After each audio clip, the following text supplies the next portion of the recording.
بسم اللہ الرحمن الرحیم۔ السلام علیکم۔ ملک شام کا ایک یہودی ایس مکہ سے کچھ فاصلے پر رہتا تھا۔ وہ جب بھی کسی کام سے مکہ آتا، وہاں کے لوگوں سے ملتا تو ان سے کہتا، بہت قریب کے زمانے میں تمہارے درمیان ایک بچہ پیدا ہوگا، سارا عرب اس کے راستے پر چلے گا، اس کے سامنے ذلیل اور پست ہو جائے گا، وہ عجم اور اس کے شہروں کا بھی مالک ہو جائے گا۔ یہی اس کا زمانہ ہے۔ جو اس کی نبوت کے زمانے کو پائے گا اور اس کی پیروی کرے گا، وہ اپنے مقصد میں کامیاب ہوگا۔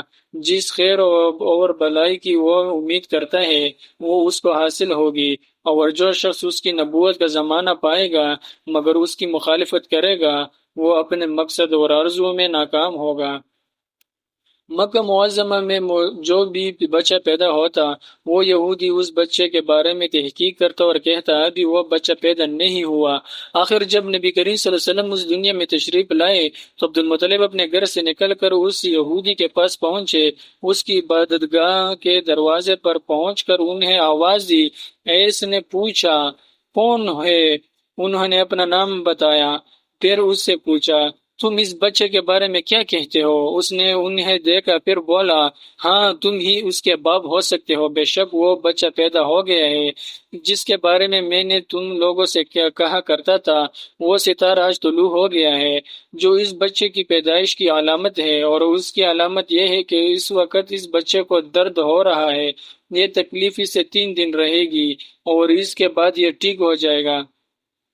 راہب نے جو یہ کہا تھا کہ بچہ 3 دن تک تکلیف میں رہے گا، تو اس کی تفصیل یہ ہے کہ آپ نے 3 دن تک دودھ نہیں پیا تھا، اور وہ یہودی نے جو یہ کہا تھا کہ ہاں آپ ہی اس کے باپ ہو سکتے ہیں، اس سے یہ مراد ہے کہ عربوں میں دادا کو بھی باپ کہہ دیا جاتا ہے۔ اور نبی کریم صلی اللہ علیہ وسلم نے ایک بار خود فرمایا تھا، میں عبد المطلب کا بیٹا ہوں۔ یہود نے عبد المطلب سے یہ بھی کہا تھا، اس بارے میں اپنی زبان بند رکھے، یعنی کسی کو کچھ نہ بتائے، ورنہ لوگ اس بچے سے زبردست حسد کریں گے، اتنا حسد کریں گے کہ آج تک کسی نے نہیں کیا، اور اس کی اس قدر سخت مخالفت ہوگی کہ دنیا میں کسی اور کی اتنی مخالفت نہیں ہوئی۔ پوتے کے متعلق یہ باتیں سن کر عبد المطلب نے ایس سے پوچھا، اس بچے کی عمر کتنی ہوگی؟ یہودی نے اس سوال کے جواب میں کہا، اگر اس بچے کی عمر طبیعی ہوئی تو بھی 70 سال تک نہیں ہوگی، بلکہ اس سے پہلے ہی 61 یا 63 سال کی عمر میں وفات ہو جائے گی، اور اس کی امت کی اوسط عمر بھی اتنی ہوگی۔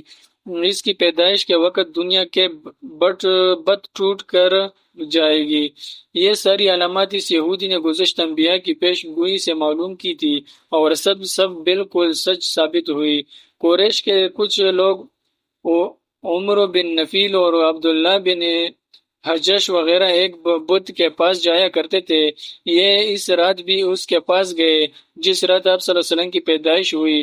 انہوں نے دیکھا وہ بت اوندے منہ گرا پڑا ہے۔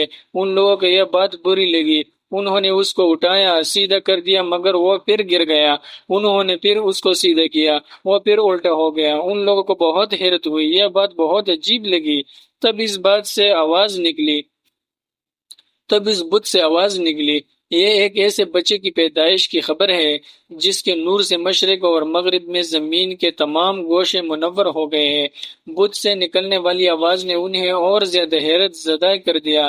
اس کے علاوہ ایک واقعہ یہ پیش آیا کہ ایران کے شہنشاہ کسریا نوشیروہ کا محل ہلنے لگا اور اس میں شگاف پڑ گئے۔ نوشیروہ کا یہ محل نہایت مضبوط تھا، بڑے بڑے پتھروں اور چونے سے تعمیر کیا گیا تھا۔ اس واقعے سے پوری سلطنت میں دہشت پھیل گئی۔ شگاف پڑنے سے خوفناک آواز بھی نکلی تھی۔ محل کے 14 کنگرے ٹوٹ کر نیچے آ گرے تھے۔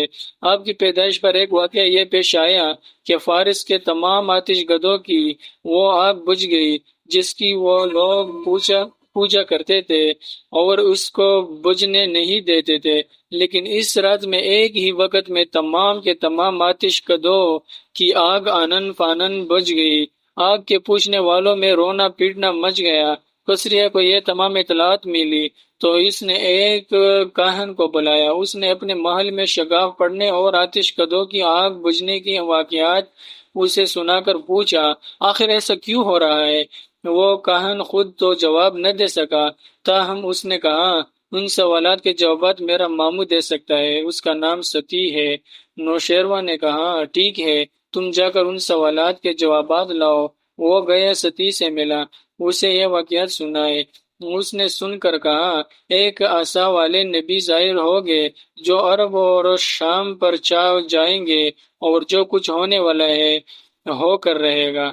اس نے یہ جواب کسریہ کو بتایا۔ اس وقت تک کسریہ نے دوسرے کہانوں سے بھی معلومات حاصل کر لی تھی، چنانچہ یہ سن کر اس نے کہا تب پھر ابھی وہ وقت آنے میں دیر ہے، یعنی ان کا غلبہ میرے بعد ہوگا۔ پیدائش کے 7ویں دن عبد المطلب نے آپ کا حقیقی کیا اور نام محمد رکھا۔ عربوں میں اس سے پہلے یہ نام کسی کا نہیں رکھا گیا تھا۔ قریش کو یہ نام عجیب سا لگا، چنانچہ کچھ لوگوں نے عبد المطلب سے کہا اے عبد المطلب، کیا وجہ ہے کہ تم نے اس بچے کا نام اس کے باپ دادا کے نام پر نہیں رکھا بلکہ محمد رکھا ہے، اور یہ نام نہ تمہارے باپ دادا میں سے کسی کا ہے نہ تمہاری قوم میں سے کسی کا ہے؟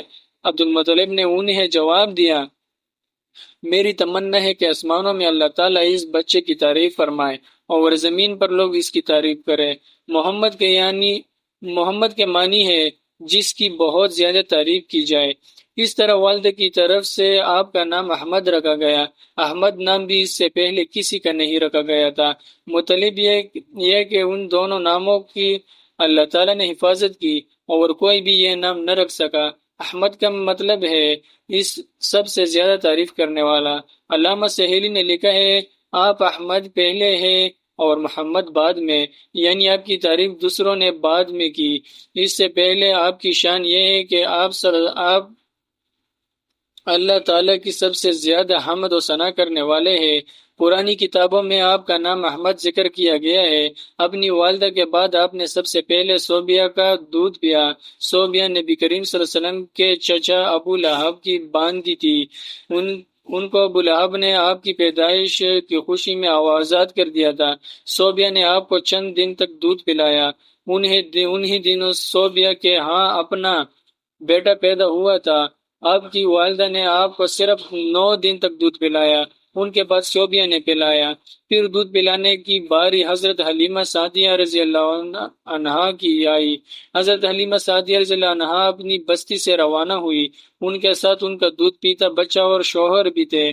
حضرت حلیمہ سعدیہ رضی اللہ عنہا دوسری عورتوں کے بعد مکہ میں داخل ہوئی۔ ان کا خچر بہت کمزور اور مریل تھا، ان کے ساتھ ان کی کمزور اور بوڑھی اونٹنی تھی، وہ بہت آہستہ چلتی تھی۔ ان کی وجہ سے حلیمہ رضی اللہ عنہا قافلے سے بہت پیچھے رہ جاتی تھی۔ اس وقت بھی ایسا ہی ہوا، وہ سب سے آخر میں مکہ میں داخل ہوئی۔